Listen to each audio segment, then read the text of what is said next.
So I wanted to actually give you a little bit of an upgrade, not an upgrade, rather an update on if you are in the process of purchasing a property in Dubai, what is it that you should be looking at in terms of the paperwork behind the process, okay? So now if you're buying a property in Dubai, you're either doing one of two things. Okay? You're either purchasing a resale property. Okay, what I mean by resale property is you're either buying from a single individual. Now, in this scenario, you could be buying a property that's ready, or it could be something that is still under construction, which means it's still off plan. Okay, so this is one scenario.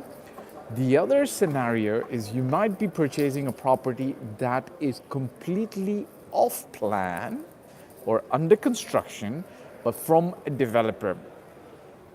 Yeah, I want to welcome you guys, all of you guys, whoever is watching. If you're live with me, look, put your comments in the comment section. I will try to answer any pertinent questions. Okay, this live is going to last about maybe a maximum 5 to 10 minutes. Okay. Now, here's the scenario, okay? So if you're purchasing a property, you should be looking at understanding the paperwork that goes behind it, okay?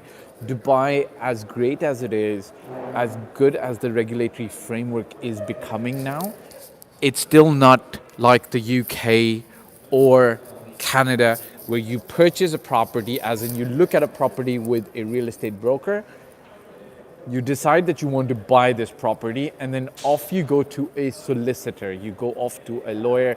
They take care of all the procedures in Dubai.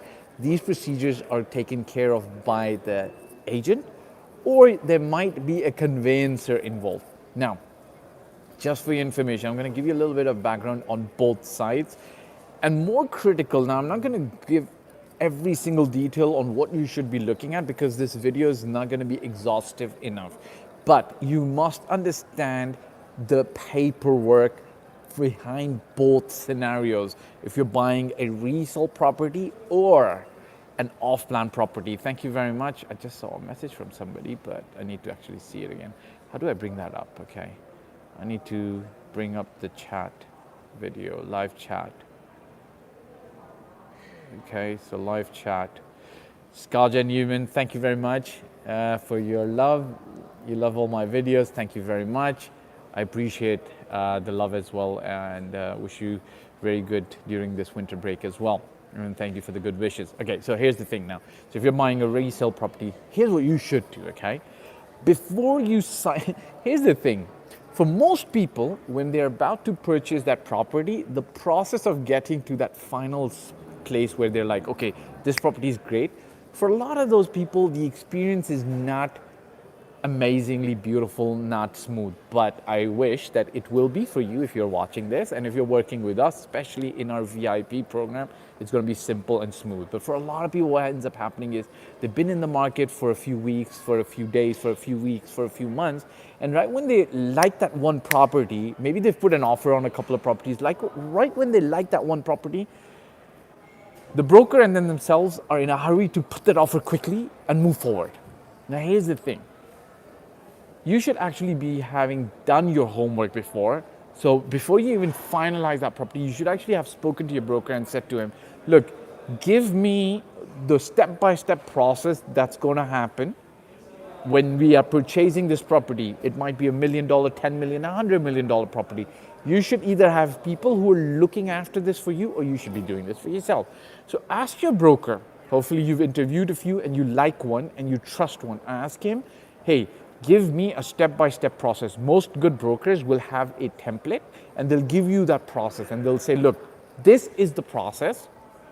This is how you should be actually going about the whole scenario. I think I should actually, right? So they'll tell you, this is the process. This is what you should be doing throughout the entire scenario, okay?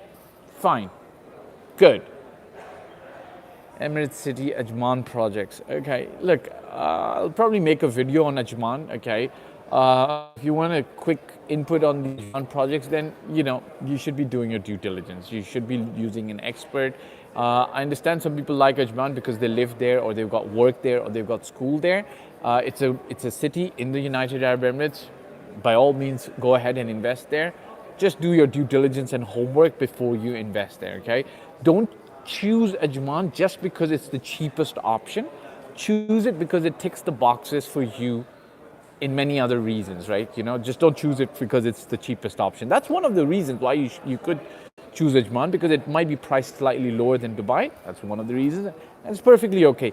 But don't do it just for that. Do the due diligence otherwise. Guys, okay, coming back to this topic, because I said this live is going to be about 10 minutes and then I'm going to be off, right? So if you're buying a resale property, look, ask your broker to give you a step-by-step process, because buying a resale property is completely different to buying an off-plan project from a developer. Couple of things that you should be doing with a resale property, your broker should be doing for you. They should be checking the title deed on the REST app, R-E-S-T app. You can verify a title deed very easily. Okay, you should be actually doing the due diligence that all the documents are in place. You should know what forms you're going to be signing, why you're signing, and what are the repercussions or the consequences of you actually signing those forms, okay?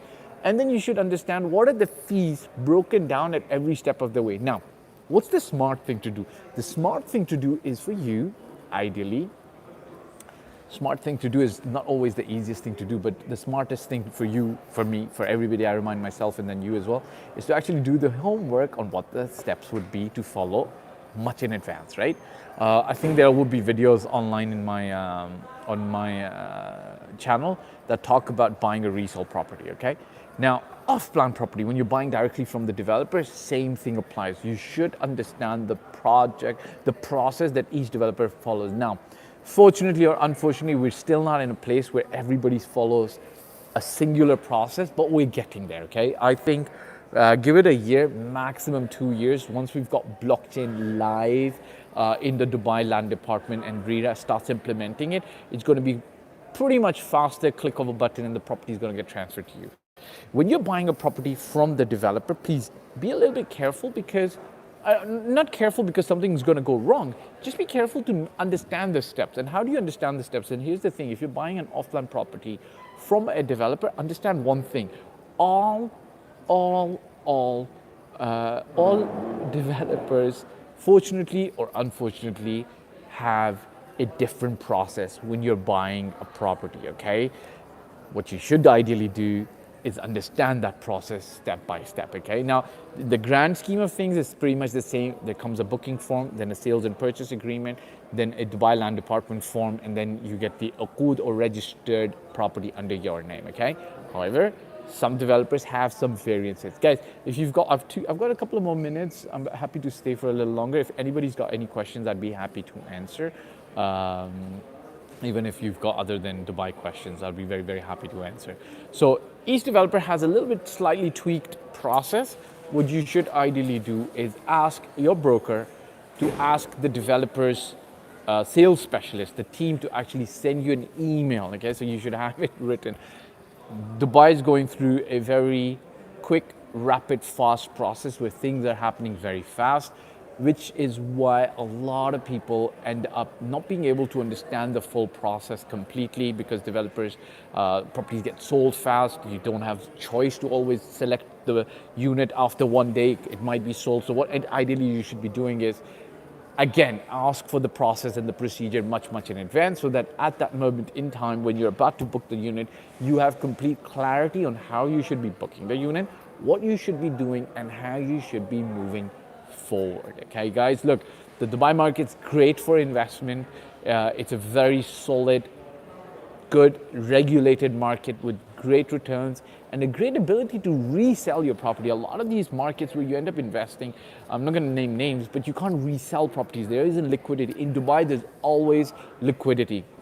How long does the paperwork process take? Okay, Jack the Ripper. It varies, okay? So the fastest deal I've made was 3 days, which, knowing what I know, knowing the paperwork, I've pushed through process for a client in 3 days. Some deals can take up to 6 months depending on the complexity of the deal. That was these are anomalies, okay? Generally, you should be between 1.5 up to 30 days for the paperwork to come through if it's a resale property. So on a resale property, it's 1.5 weeks to 30 days. Okay, that's like 1.5 weeks. You're really pushing things fast. 30 days. Okay, if you need to take time to actually bring everything together. On an off-plan property, a booking form can take anywhere between 5 minutes to a day or 2 days or 3 days or a week. The sales and purchase agreement can take anywhere between 1 day to 2 weeks. I've seen a month also sometimes.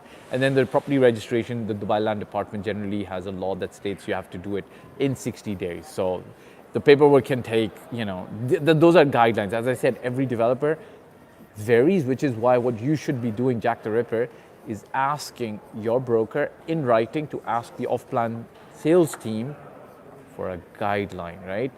By the way, if you get like your broker to give you a breakdown on the steps, they should ideally be putting what time it's going to be taken. All right, guys, look, that's about it from me. Hope you guys have a wonderful week or a weekend. Have a great holiday if you're on holiday. If you got questions, put them in the comment section. We'd be much, much, much obliged and happy to answer. All right, ciao for now. Bye.